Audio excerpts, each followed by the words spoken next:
Hello, back again. I'm saying that I'm not even sure that these two separate videos that I'm doing at the same time will be uploaded at the same time. But anyway, just wanted to talk about really the British Army knife. Heads off screen again, sorry about that. British Army knife. Everyone has to have one in the collection, so I sent for one and it was a good price, and I like the colour of it and everything. Here it is.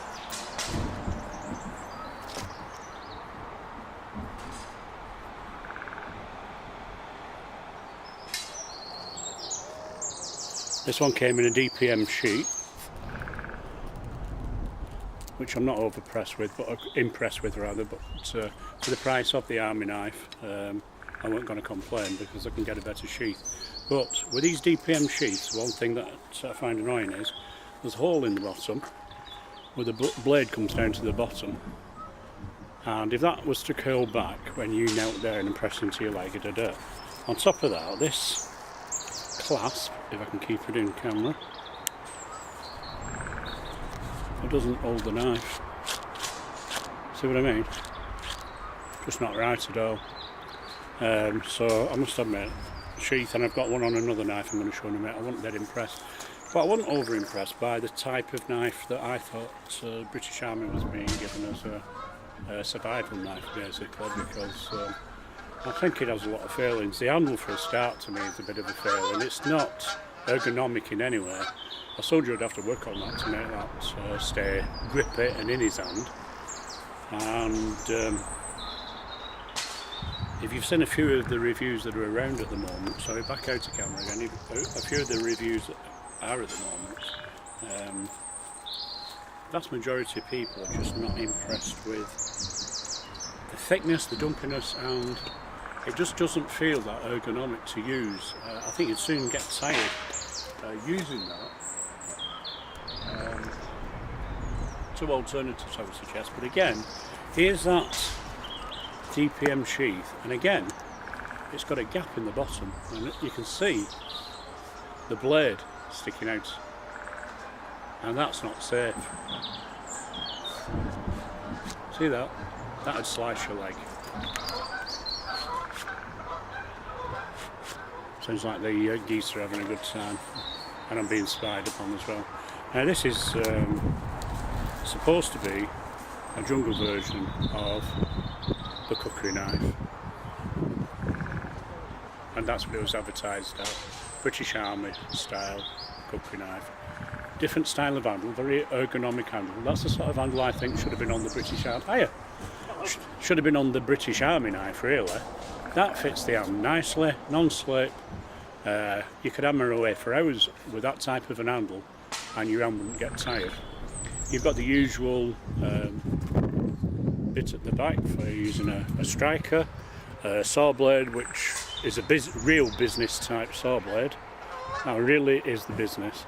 And then a blade, again, that would do the work you needed it to, either on thick wood or gutting or whatever. That would be a good all-round knife to use. But again, I'm not overly happy with the style of sheath, which the sheath is dangerous. Like I said, the blade protrudes at the bottom. Its knife is loose in the stock, in the sheath. Awful. So you'd have to get yourself a decent, safe sheath. Now here's one that I've been waiting for. It was a very expensive, sorry, I'm out of camera again, a very expensive knife, really, and I've been looking for bargains for ages, and the only way I could get a bargain is to get it in this, what would I say, this kind of like zombie type, here we go, Zombie Killer by Biohazard.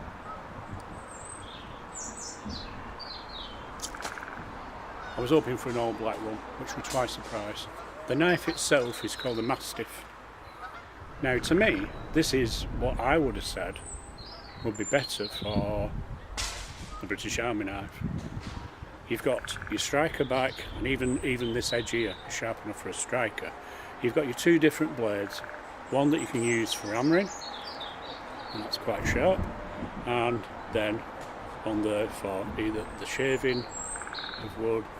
It'll make a good skinning knife. That will flipping out. Got to be careful there.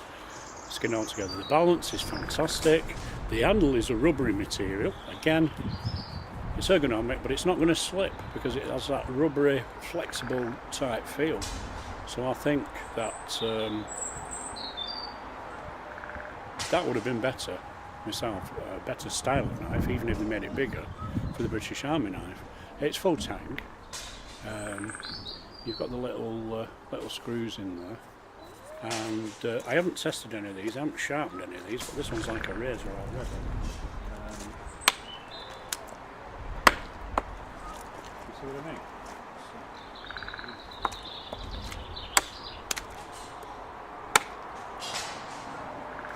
So that splits the wood instantly. It does that job. For shavings, for starting a fire, it's doing the job there. And this wood's wet through, absolutely. Peat wet through because it's been out in the rain. And yet, slicing through it, no problem at all. Same with that bit though. And again, just a little tap and it's straight in. That would have been better, to me, a lot better, the British Army survival knife in design. That'll do a lot more than the other ones, and it's not quite as heavy. That's the other thing. The sheath that it came in, which, even though a cheaper looking sheath, just get some of that wet off there. It's one of these thick fabricy type ones. It's got a clip down where the main blade is. It's got that there. I've got it upside down. It's not fell out. It does move a little bit, but compared to the ones I just showed you in DPM, much safer to be having to hang on your belt. And again, the balance and the weight of it, I think, would be a lot better replacement for the British Army knife. I just think that is a letdown for our soldiers compared to something like this, or even, again, this kukri knife, which I'm very impressed with. Kukris are my favourite knives, Grail knives, and as you can see, it's just superb. Nice grippy handles, got a lanyard hole at the bottom if you want it to be used as that. A little saw at the back there that's really sharp, that is. And of course the blade, as you would expect with a kukri knife. And again, that's half the weight of the British Army knife, and yet it's got the swing at the front, if this will swing, to do the job. I don't think you need to have a super weighty knife to do a job. So again, that's just one of those knives that you can carry anywhere and in a wood fire, and this one as well. Again, that one, like I said, that would have been a better replacement in the right colours for the British Army knife. Don't get me wrong, nice to have one of these knives in your collection, but it's just not one I depend on for survival or camping. And there we have it. I think I've covered everything on them knives. If you're intending to buy a knife, something similar to these, then I suggest that you get a different type of sheath for them. Depends what you're going to do, but yeah, that's a suggestion there. And you see these in varying colours and all, with light handles, dark handles, whatever. Good solid steel blade. I'd say it was more for around the house, backyard use, not survival use. But anyway, that's me and my review on those three knives. And again, the Mastiff, that's the one that I think would replace the British Army knife, and it would be much more usable, handleable, and it would cover all the same aspects easy. So, signing out for now, and thanks for being with me. Catch you later.